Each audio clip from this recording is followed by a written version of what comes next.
अच्छा, ये प्रश्न उन लोगों के लिए है जिनको लगता है कि ये तो क्या ही हो गया, बॉडी काउंट से क्या फर्क पड़ता है, वर्जिनिटी नहीं है तो क्या ही फर्क पड़ता है। मेरा आप लोगों से ये प्रश्न है कि जब ब्रेकअप होता है लड़के लड़की के बीच में, मान लीजिए प्रेम प्रसंग है 5 साल 6 साल, चलिए 2-3 साल, और वो छोड़ के जा रहे हैं एक दूसरे को, या मान लीजिए विवाह हुआ है और उसके बाद जो है तलाक वलाक डिवोर्स की बारी आती है, तो फिर जो कैलकुलेशन शुरू होते हैं ना, because I have seen this, मैंने सुना है लोगों से और मैंने खुद भी जाकर के देखा है कि जजेस और मीडिएटर्स ऐसा बोलते हैं कि आपने लड़की खराब कर दी, आपने तो उसकी जिंदगी ही बर्बाद कर दी, ठीक है। और लड़की बोलती है मुझे इस लड़के ने यूज किया on the pretext of marriage, he raped me, ठीक है, तो अब जो कॉम्पनसेशन है ना वो दिया जाए हमको, ठीक है। तो वहां लड़की एलिमनी मांग रही होती है, यहाँ कॉम्पनसेशन मांग रही होती है, किस चीज का यूज कैसे किया, आपको जिंदगी कैसे खराब हो गई आपकी, मैं ये जानना चाहती हूँ। अगर वर्जिनिटी इंपॉर्टेंट नहीं है, बॉडी काउंट इंपॉर्टेंट नहीं है, क्या खराब हो गया आपका, फिर जाइए आप अपने रास्ते, जाइए अपने रास्ते। दिल तो इस लड़के का भी टूटा है तलाक में, उसको भी उतना ही दुख है जितना आपको है, तो आप कहती हैं इनको तो कोई भी मिल जाएगा, मुझे नहीं मिलेगा, क्यों नहीं मिलेगा?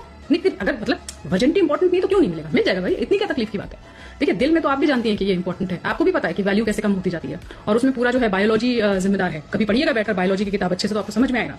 सब लोग ये बात बहुत अच्छी तरह से जानते हैं कि सेक्सुअल जो है पायस होना, प्योर होना कितना इंपॉर्टेंट है, ठीक है। उसी चीज का आप बाद में जो है हिसाब किताब लगाने लगते हैं कि अच्छा इतने दिन उनके साथ रहे तो फिर अब जो है मेरा बहुत नुकसान हो गया, इसने तो मुझे यूज कर लिया, इस तरह की बातें। तो आप दोनों नाव में पैर नहीं रख सकते, ये दोगला ही ठीक नहीं है। या तो आप बोलिए कोई फर्क नहीं पड़ रहा, मुझे 1 रुपए की जरूरत नहीं, मैं छोड़ के जा रही हूँ उसको, अब मैं दूसरे को पकड़ूंगी जाके, नहीं फिर आप एकदम सती सावित्री बन जाती हैं, फिर आप जो है कुछ नई नई चीजें बोलने लग जाती हैं, भारतीय संस्कार एंड ऑल दैट। तो दोनों जगह मत चलिए, एक जगह चलिए। और ऐसी वाली परिस्थितियों में से बाबाओं की जरूरत है जो आकर प्रश्न उठा सके कि भाई ये क्या लगा रखा है आप लोगों ने, ठीक है। अगर ये इंपॉर्टेंट है तो इसको इंपॉर्टेंट रखिए, अगर वो इंपॉर्टेंट है तो उसी को इंपॉर्टेंट रखिए। फिर ऐसे नहीं होता, फिर कह दिया बाबा ने तो क्या ही हो गया, आपको क्या ही फर्क पड़ता है इस चीज से, कोई फर्क पड़ता है नहीं, पड़ना चाहिए फर्क, पर पता नहीं क्यों आपको फर्क पड़ रहा है।